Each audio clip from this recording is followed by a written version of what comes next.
अस्सलाम वालेकुम all students, कैसे हैं सब। उम्मीद करती हूँ सब खैरियत से होंगे।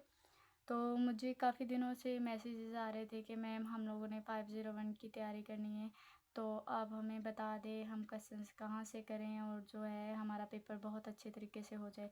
तो मैंने 2-3 दिनों से काफ़ी रिसर्च की है। तो मैंने प्रीवियस पेपर्स भी देखे, प्रैक्टिस क्वेश्चन भी देखे, बुक को भी देखा एक दफ़ा अच्छे से। तो मेरा अपना एक्सपीरियंस भी यही कहता है कि जो आपके पेपर्स हैं वो आपके प्रैक्टिस क्वेश्चंस की तरह ही आते हैं। मतलब जैसे आप लोगों ने प्रैक्टिस क्वेश्चन देखेंगे, करेंगे, आपके जो पेपर होगा तो वो भी प्रैक्टिस क्वेश्चन के रिलेटेड ही होगा। जैसे फॉर एग्जांपल अगर आपको वहाँ कोई डेफिनेशन आ गई है या कोई क्वेश्चन आ गया है तो वहाँ फाइनल पेपर में आपका वो क्वेश्चन की स्टेटमेंट वही रहेगी। हो सकता है आगे जिस क्वेश्चन से जिस मेथड से आपने किया था वो चेंज हो जाए। फॉर एग्जांपल आप देख रहे हैं कि आपका एक क्वेश्चन आ गया कि आप ऑर्डर बताएं, तो यहाँ आपने मैट्रिक्स और देखा, पेपर में कोई और मैट्रिक्स दे देगा। तो मेरे ख्याल में इतना ही फ़र्क होता है और इससे ज़्यादा फ़र्क जो है वो नहीं होता। तो इसी के साथ जो है ना हम लोग आज की तैयारी स्टार्ट करते हैं। आज MTH 501 के कुछ लेक्चर इस वीडियो में करेंगे और आप इस क्वेश्चंस की प्रैक्टिस कीजिएगा साथ साथ। जहाँ से समझ ना आए आप कमेंट कर सकते हैं या मेरे व्हाट्सएप ग्रुप में जाके मुझे वहाँ बता सकते हैं मैम ये क्वेश्चन यहाँ से सॉल्व नहीं होगा, तो मैं इंशाल्लाह आपको जल्दी रिस्पॉन्स करूँगी। हमारा आज का टॉपिक है MTH 501। हमारी इस बुक का जो कोड है वो 501 है। वैसे सब्जेक्ट का नेम जो है वो है अलजबरा। कहता है बेसिक चीज़ हम देख लें कि अलजबरा क्या है। ठीक है, कहता है कि algebra is a part of mathematics. हमारी एक मैथ का हिस्सा है जिसमें हमने अननोन क्वांटिटीज़ को फाइंड करना होता है एक नोन क्वांटिटी के कंपैरिजन से। ठीक है, एक अननोन क्वांटिटीज़ को हम एक नोन क्वांटिटी के साथ रिलेशन करते हैं और अननोन क्वांटिटी की वैल्यूज़ को फाइंड करते हैं। फॉर एग्ज़ाम्पल अगर आप ये देख लें कि 8x² प्लस 9x-1, आपने देखा कि इसमें हमारे पास नॉन डिजिट्स भी है, नॉन क्वांटिटीज़ भी हैं और अननोन वेरिएबल्स भी हैं, साथ लिखा हुआ x², x। ठीक है, तो कहते हैं हम इस इक्वेशन को जब सॉल्व करेंगे तो हम एक वेरिएबल की वैल्यू लास्ट पे निकालेंगे। तो बेसिक चीज़ यही हमारा अलजबरा होता है। जैसे हमने देखा कि x² हमारे पास जो है वो एक वेरिएबल है और इसके साथ कुछ नॉन क्वांटिटीज़ या नंबर्स आप हम लोगों ने लगाए हुए हैं। तो हमने इसमें x की जो x वेरिएबल है उसकी वैल्यूज़ को फाइंड करना है। जैसे आप देखिए, आप इसे फैक्टराइजेशन से भी कर सकते हैं, मैनी अदर मेथड्स हैं जिससे आप इसको सॉल्व कर सकते हैं। जैसे मैं फॉर एग्जांपल आपको फैक्टराइजेशन से सॉल्व करके दिखाती हूँ। हमने क्या कि मल्टीप्लाई करने से 8 आना चाहिए, लेकिन प्लस या माइनस करने से आपके पास 9 आना चाहिए। तो आप देखें कि हमारे पास दो फैक्टर्स आ रहे हैं। 8 वन ज़ा मल्टीप्लाई किया तो 8 आ गया, लेकिन अगर हम इन दोनों को प्लस करते हैं तो हमारा आंसर 9 आ जाता है, जिसमें x² plus 8x plus x plus 1। अब हम लोगों ने देखना है कि पेयर बनाने के लिए इन दोनों में से कॉमन लेंगे। तो इन दोनों में से कॉमन आ जाएगा 8x, बाकी रह जाएगा x, यहाँ से ये बाहर चला गया तो 1, यहाँ से कॉमन आएगा +1 और बाकी रह जाएगा x प्लस 1। हमने देखा कि हमारे दोनों पेयर्स सेम है, मतलब हम फैक्टराइजेशन जो है वो सही कर रहे हैं। x प्लस 1 कॉमन ले लिया, बाकी रह गया 8x प्लस 1। अगर हम इसी इक्वेशंस को, इसी पेयर्स को 0 के इक्वल रखते हैं तो हमारे x वेरिएबल की वैल्यू आ जाएंगी। x प्लस 1 को भी हमने 0 के इक्वल रखा, 8x प्लस 1 को भी 0 के इक्वल रखा। ये इधर प्लस का इधर जाके माइनस का हो गया, तो हमारा एक आंसर आ गया x माइनस 1। अब दूसरी तरफ चलते हैं, ये इधर प्लस का इस तरफ आके क्या हो गया माइनस का, ये दोनों मल्टीप्लाई हो रहे हैं, इधर आके डिवाइड हो जाएगा तो 1/8 आ जाएगा। तो हमने देखा कि हम क्या करते हैं अलजबरा में अपने वेरिएबल्स की वैल्यू को निकालते हैं नॉन डिजिट समझ लें, नॉन नंबर्स के रिलेशन के साथ। तो इसी के साथ जो है फर्स्ट लेक्चर में आपका यही था कुछ समझने वाला। सेकंड लेक्चर की तरफ चलते हैं।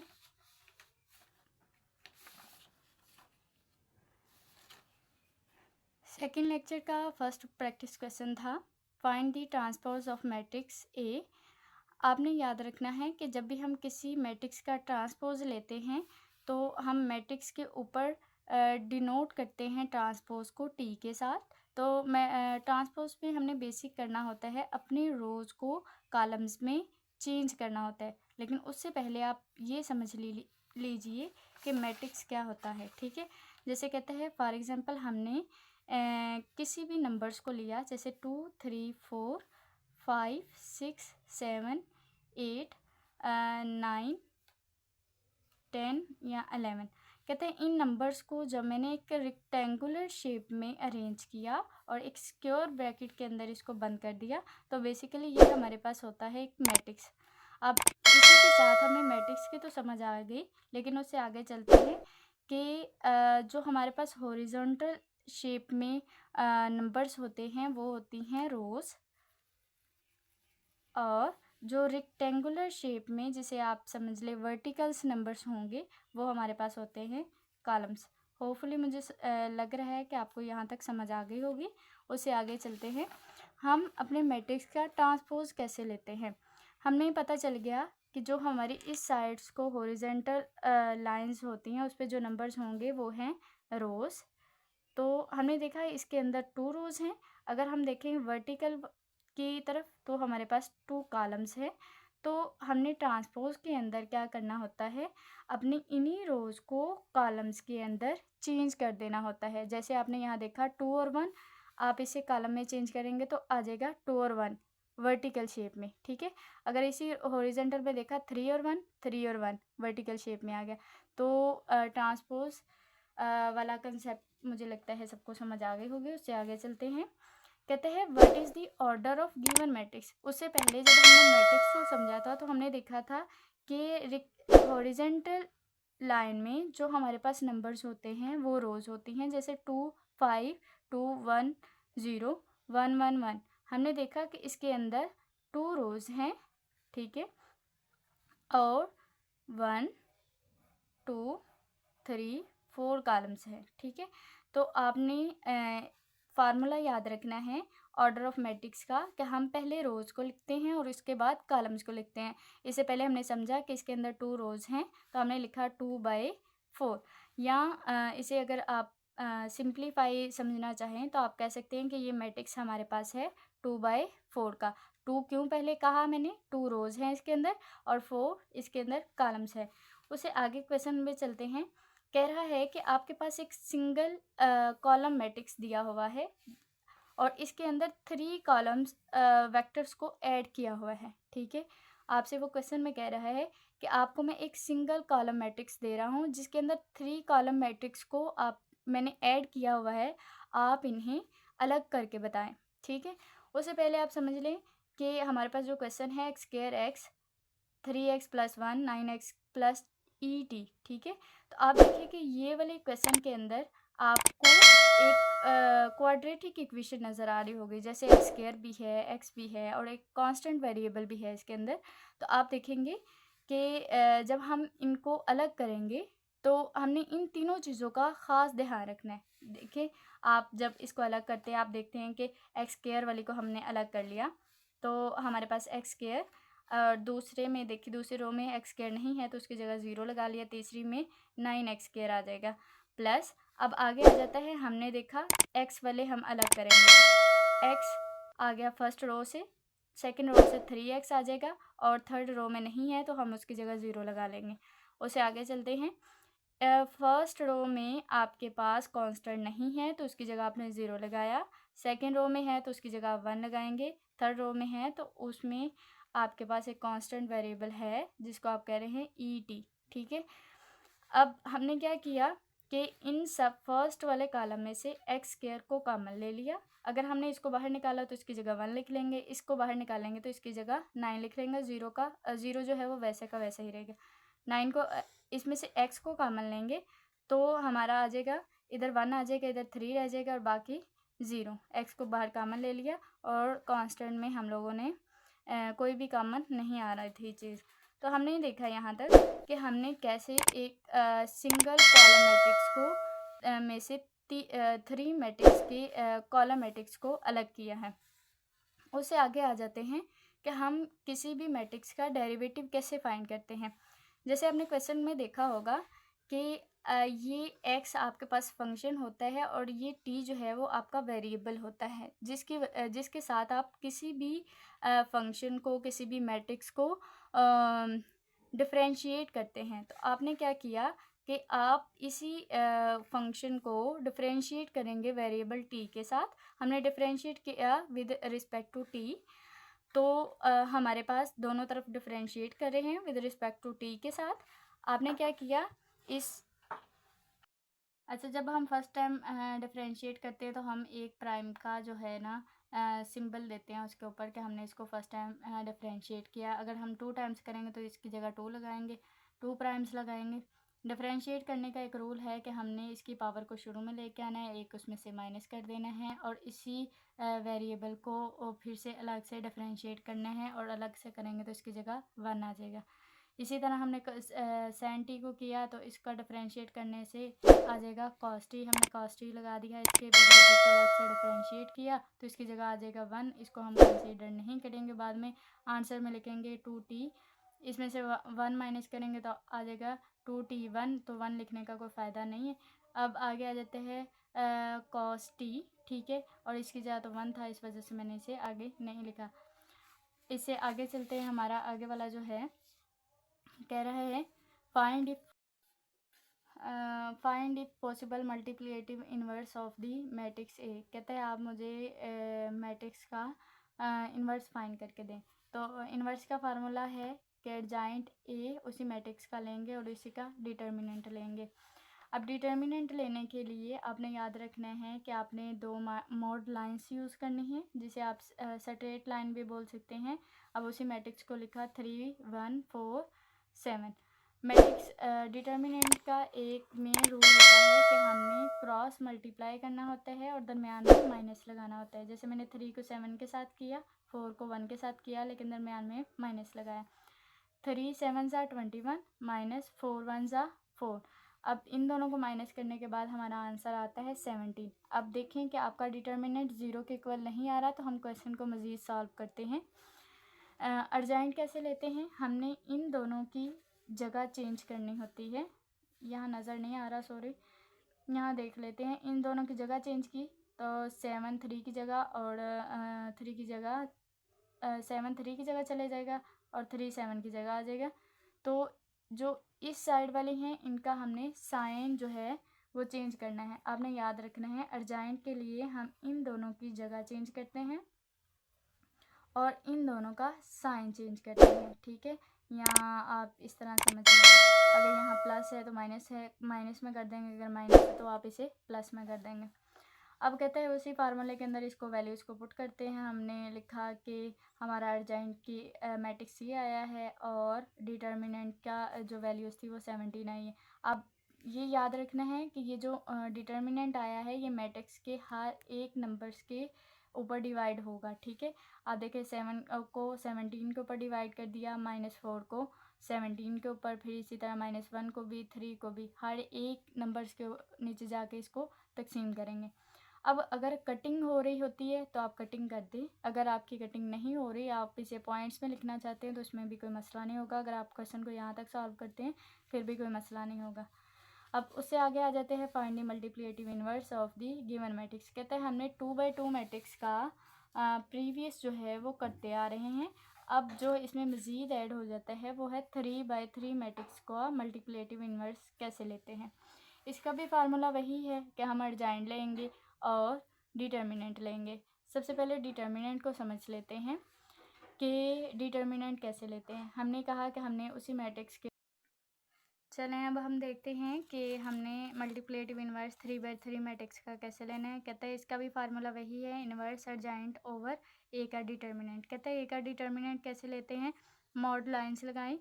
अब आपने याद रखना है, जैसे 3 को लिया तो आपने इसकी रो और इसी के कॉलम्स को, इसके कॉलम और रो को कैंसिल कर दिया। बाकी जो मैट्रिक्स बच रहा है उसका डिटर्मिनेंट लेंगे। 1 को बाहर ले लिया, जो मैट्रिक्स बचा हुआ उसको हमने इधर रख दिया। अब आपने याद रखना है जब हम 3 का लेते हैं तो पहले के साथ भी प्लस, तीसरे के साथ भी प्लस और दरमियान में माइनस आना चाहिए। दूसरा है हमारे पास 2, जब हम 2 को लेंगे तो इसका कॉलम भी कैंसिल कर दिया, रो भी कैंसिल कर दी, तो बाकी हमारे पास बच रहा है 0 1 5 6। ठीक है, तो आपने लिख लिया ये वाला। अब 3 को लेते हैं, हमने लगाया प्लस और 3 लिखा, इसी के साथ इसके कॉलम को कैंसिल कर दिया, रो को कर दिया, तो हमारे पास 0 4 1 0 आ जाएगा। ठीक है, अब आगे हम वही करेंगे जैसे 2/2 के साथ करते हैं, इन दोनों को क्रॉस मल्टीप्लाई करेंगे, दरमियान में माइनस लगाएंगे। इसके साथ किया तो 24 आ गया, इसके साथ किया 0 1 को वैसे बाहर लिखेंगे, -2 को वैसे लिखा, इसके साथ किया 0, इसके साथ किया तो -5 मैंने क्यों लगाया, क्योंकि मैंने कहा था कि अगर मैं 2/2 का करूँगी तो दरमियान में माइनस लगाऊंगी। +3, इसी के साथ इसको मल्टीप्लाई किया 0, इसके साथ करेंगे तो -4। अब आपने क्या करना है, माइनस करने के बाद 24 ही रहेगा, 0 का तो कोई है नहीं है, तो आप क्या करेंगे, इस 1 को 24 के साथ मल्टीप्लाई करेंगे, इसी के साथ आपका आ जाता है इधर -5। अब -2 और -5 को मल्टीप्लाई करेंगे तो 10 आ जाएगा, इधर 3 और 4 है, इन दोनों को मल्टीप्लाई करेंगे तो -12 आ जाएगा। अब इन तीनों को प्लस माइनस करने से हमारा आंसर आ रहा है 22। मतलब आपका डिटर्मिनेंट अगर 0 के इक्वल नहीं आया तो आप क्वेश्चन को मज़ीद सॉल्व करेंगे। अब कहा है कि अब हमने अभी तो देखा है कि 2/2 मैट्रिक्स का अर्जेंट कैसे लेते हैं, अब 3/3 मैट्रिक्स का अर्जेंट कैसे लेंगे। आपने अर्जेंट के लिए याद रखना है, अर्जेंट लेने के लिए हम कोफैक्टर्स का मेथड यूज़ करते हैं 3/3 मैट्रिक्स को अर्जेंट फाइंड करने के लिए। आपने ये याद रखना है, कोफैक्टर्स वाला आपका जो है वो लॉन्ग क्वेश्चन भी आता है, या तो वो सीधा आपसे कहेगा कि आप इसी क्वेश्चन को कोफैक्टर से फाइंड करके दें, तो आपने परेशान नहीं होना, बिल्कुल वैसा ही है जैसा भी हम ये कर रहे हैं मल्टीप्लिकेटिव इन्वर्स। ठीक है, आपको वो कहेगा कि आप इसे कोफैक्टर से करें, तो आपने बिल्कुल ऐसे ही करना है जैसे ये कर रहे हैं। अब कोफैक्टर लेने के लिए आपने याद रखना है, आप एक फर्स्ट वाले मेंबर्स को कंसीडर करते हैं A11, सेकंड वाले को 12, थर्ड वाले को 13। इसी तरह ये दूसरी रोज़ भी हैं 21 22 23 31 32 33। अब हम इसमें से कैसे करेंगे जी, A11 कैसे लेंगे, आपने -1 लेना है, इसी की पावर्स को प्लस करना है। जैसे आपने A11 लिया तो 1 + 1 लिखा। ठीक है, हमने A11 यहाँ था, ये वाली रो भी कॉलम भी कैंसिल हो गया, रो भी कैंसिल हो गई, तो बाकी ये आ गया। ठीक है, तो हम जो ये अभी डिटर्मिनेंट में सीखा कि ये 1 बाहर लेते हैं, जब कोफैक्टर वाला मेथड यूज़ करेंगे तो ये 1 नहीं लेंगे। ठीक है, आपने इसे इग्नोर करना है, लेकिन आपने लेट यही करना है, जैसे हमने A11 लिया तो इसको इग्नोर कर दिया, लेकिन इसकी रो और कॉलम को कैंसिल करने के बाद मैट्रिक्स को सॉल्व करना है। तो आपने -1 लिया, प्लस माइनस -1 लिया, दो इनकी पावर्स को प्लस कर लिया, बाकी जो हमारा मैट्रिक्स आ रहा है उसे लिखा, पावर्स को प्लस किया तो हमारे पास 2 आ गया, जब 2 टाइम्स करेंगे तो 1 आ जाएगा, इसको मल्टीप्लाई करेंगे तो हमारे पास 24 आ जाएगा, दरमियान में माइनस आएगा, इन दोनों को मल्टीप्लाई करेंगे 0, तो आप 1 को 24 से मल्टीप्लाई करेंगे तो आपका आंसर 24 आ जाएगा। इसी तरह 12 भी है, आपने इसकी पावर्स को प्लस करना है, -1 साथ ज़रूर लिखना है, ये कोफैक्टर्स की मेन नोटेशन है। ठीक है, आपने 12 लिया, जैसे आपने ये 12 ले लिया। ठीक है, इसी की रो को कैंसिल किया, इसी के कॉलम को कैंसिल किया, आगे आ जाएगा 1 0 1 5 6। ठीक है, आपने इसको भी ऐसे ही सॉल्व करना है, इसकी पावर्स को प्लस करना है, आगे आप 3 टाइम्स जब मल्टीप्लाई करते हैं आपका आंसर -1 आता है, दोनों को मल्टीप्लाई किया 0, इसको मल्टीप्लाई करेंगे -5 और दोनों को आपस में मल्टीप्लाई करेंगे तो 5 आ जाएगा। ठीक है, इसी तरह आगे चलते हैं, आपने 13 भी ऐसे ही फाइंड करना है, 21 भी, 22 भी। अच्छा, 21 पे आके थोड़े से बच्चे कंफ्यूज हो जाएंगे कि अब हमने फर्स्ट वाली रो को तो हमने डिटर्मिनेंट में भी देखा था कि हम इसे ऐसे कर सकते हैं, तो आपने परेशान नहीं होना। जैसे देखें 21 ले रहे हैं तो इसकी रो को भी कैंसिल किया, इसके कॉलम को भी कैंसिल किया, तो अब आप ये वाले मैट्रिक्स लेंगे, जैसे 12 है, 13 है, 32 है, 33 है। ठीक है, तो इसी तरह अगर आप 22 लेंगे तो आप इसी की रो को इसी के कॉलम को और इसी की रो को कैंसिल करेंगे। ठीक है, उसके बाद जो बचेगा उसको आप लिखेंगे। ठीक है, तो आपने क्या करना है, ये क्वेश्चंस को मैंने बड़ी डिटेल के साथ सॉल्व किया हुआ है। आप इसको जो है ना मज़ीद अब खुद सॉल्व कर लीजिएगा, मैंने बता दिया है, क्योंकि इस तरह वीडियो जो है ना अगर मैं वन बाय वन आपको बताने बैठ जाऊँगी तो वीडियो काफ़ी लेंथी हो जाएगी, तो फिर आप को ये इश्यूज़ भी होते हैं कि मैम हम इतनी लंबी वीडियोज़ कैसे देखें। तो अब सारे ये जो मैट्रिक्स के आने के बाद जो है हमने क्या करना है, एडजॉइंट के लिए एक मैट्रिक्स आपको मैंने बताया था कि आप इसमें सारी वैल्यूज़ को पुट करेंगे। 11 का जो आंसर आएगा, 12 का जो आंसर आएगा, 13 का, 21 का, 22 का, 23 का, सबको इसमें पुट करेंगे तो मतलब आपका एडजॉइंट आ जाएगा ए का। ठीक है, तो मैंने इसमें सबको पुट कर दिया। तो आगे फिर वही है कि इन्वर्स के लिए हमने डिटर्मिनेंट पे इनको डिवाइड करना है। अब इस 22 को मैंने हर एक के चलें आपने सबके नीचे डिवाइड करने के बाद आंसर जो है ना वो अपने चेक कर लेने हैं कि मैच हो रहे हैं कि नहीं हो रहे। हम दो मैट्रिक्स को मल्टीप्लाई कैसे करते हैं, कहते हैं आप बी ए इसका फाइंड करके बताएं। मैंने आपको एक मैट्रिक्स दे दी है। हम क्या करेंगे कि फ़र्स्ट वाले की रो को लेंगे, लेकिन उससे पहले ये याद रखिएगा कि अगर फ़र्स्ट वाले मैट्रिक्स के कॉलम्स और सेकंड वाले मैट्रिक्स की रो सेम होंगी तो वो मल्टीप्लाई हो रहे हैं दोनों मैट्रिक्स। अगर सेम नहीं होंगी तो वो दोनों मल्टीप्लाई नहीं हो रहे। तो आप देखें कि इसके दो कॉलम्स हैं, इसकी दो रोज़ हैं, तो ये मल्टीप्लाई हो रहे हैं दोनों मैट्रिक्स। अब आप क्या करेंगे कि बी ए फाइंड करने के लिए पहले बी की वैल्यूज़ लिखेंगे, फिर ए की लिखेंगे। आपने पहली रो को लिया, दोनों कॉलम्स के साथ मल्टीप्लाई किया। अब फिर दूसरी रो को लिया, दोनों कॉलम्स के साथ मल्टीप्लाई किया, वो मैंने लिख दिए। अब कहते हैं मल्टीप्लाई करने के बाद 0, इसको देंगे 1, इसको देंगे तो 0, फिर 1 को 1 से 1, 4 3 ज़ा 12 प्लस 1, 4 5 ज़ा 20 प्लस 1, ऐड किया तो आपका आंसर 1। इसको ऐड करेंगे तो 1, इसको ऐड करेंगे तो 13, इसको ऐड करेंगे तो 21। अब इसके साथ आप देख लें कि आपके लेक्चर नंबर 2 में कुछ डेफिनेशन से इम्पोर्टेंट है, जैसे मैट्रिक्स की है, रो मैट्रिक्स क्या है, कॉलम मैट्रिक्स क्या है, स्क्वायर मैट्रिक्स क्या है। तो मैट्रिक्स तो आपको मैंने बता दिया। रो मैट्रिक्स वो मैट्रिक्स होते हैं जिसमें एक ही रो होती है, जैसे 3 2 5। आप देखें कि इसके अंदर एक ही रो है। अब कॉलम मैट्रिक्स ऐसे मैट्रिक्स जिसके अंदर एक ही कॉलम हो, 1 2 3, तो ये हमारे पास कॉलम मैट्रिक्स आ गए। अब आता है कि स्क्वायर मैट्रिक्स। ऊपर वाला क्वेश्चन देख लें कि इसमें 2 नंबर ऑफ़ कॉलम हैं, 2 नंबर ऑफ़ रोज़ हैं। कहते हैं जिसमें दोनों सेम होती हैं तो उसको हम क्या कहते हैं, रो मैट्रिक्स। अब इसके बाद आ जाता है सिंगुलर और नॉन सिंगुलर मैट्रिक्स। अब ये बहुत इंपॉर्टेंट शॉर्ट क्वेश्चन है आप लोगों का, इसको जो है वो अच्छे से करके जाइएगा। वो एज ए शॉर्ट भी डाल सकते हैं। आपको एक मैट्रिक्स देगा, कहेगा आप ना बताएं कि सिंगुलर नॉन सिंगुलर। तो आपने याद रखना है कि जब एक मैट्रिक्स का डिटर्मिनेंट लेंगे तो वो ज़ीरो के इक्वल आ जाएगा तो वो सिंगुलर, अगर वो ज़ीरो के इक्वल नहीं आता तो वो नॉन सिंगुलर। ठीक है, तो ये जो डेफिनेशन थी वो मैंने आपको बता दी जो ज़्यादा है मैं। ठीक है, अब इसी के साथ एक और क्वेश्चन आ जाता है आप लोगों का कि आपको ए बी की मैट्रिक्स दी है, कह रहा है आप ए बी कैलकुलेट करके बताएं। आप इसमें पहले ए का मैट्रिक्स लिखेंगे, फिर बी का मैट्रिक्स लिखेंगे और दोनों को सेम वैसे ही मल्टीप्लाई करेंगे जैसे हमने प्रीवियस क्वेश्चन में किया है। अब आ जाता है कि आप उससे पहले भी एक चीज़ चेक करते हैं कि इसकी 3 नंबर ऑफ़ कॉलम्स हैं, इसकी 3 नंबर ऑफ़ रोज़ हैं, तो मतलब इसका कि ये दोनों मैट्रिक्स आपस में मल्टीप्लाई हो सकते हैं, तो हमने इसको मल्टीप्लिकेशन के बाद इसे लिख लिया। इसके बाद आगे आ जाता है, ये भी सेम उसी तरह का क्वेश्चन है कि आप इसमें ए और बी को मल्टीप्लाई करें। लेकिन मैं पहले आपको बताती हूँ कि पहले आपने ये चेक करना है कि वो मल्टीप्लाई हो भी रहे हैं कि नहीं। आप देखिए इसमें 2 नंबर ऑफ़ कॉलम है, इसमें 3 नंबर ऑफ़ रोज़ हैं, तो मतलब ये दोनों मैट्रिक्स आपस में मल्टीप्लाई नहीं हो रहे, क्योंकि दोनों मैच ही नहीं हो रहे। ये हमारी फर्स्ट प्रायोरिटी होती है कि हमने ये चेक करना होता है कि आपके मैट्रिक्स मल्टीप्लाई भी हो रहे हैं कि नहीं हो रहे।